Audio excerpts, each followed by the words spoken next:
नमस्कार सांग मैंने आज हूँ मंगलवार से आज मुझे सब बिना प्याज रसुण लंच कहीं बिना प्याज रसुण खाए सब मंगलवार आ बिना प्याज रसुण कौन कौन आज आइटम कर चलो देखा आज अरुआ भात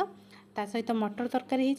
मुग डालमा हो मुग डालमा कर केवल आलू बैगण टमाटो पड़की आउ पूरा गुआ घीर छुंक मराई डालमाटा पूरा जबरदस्त होता होता गोटे मिक्स भजा आलू पुटल बैगण कांकड़ सब पड़े गोटे बढ़िया भाव भजा होता सहित कखार फुलर पिठो ता सहित पार्टीटा जेहेतु अरुआ ता संगे राग आ खटा तो ना हेबनी से दही पूरा बसा दही पूरा खाइबाटा पूरा जबरदस्त थिला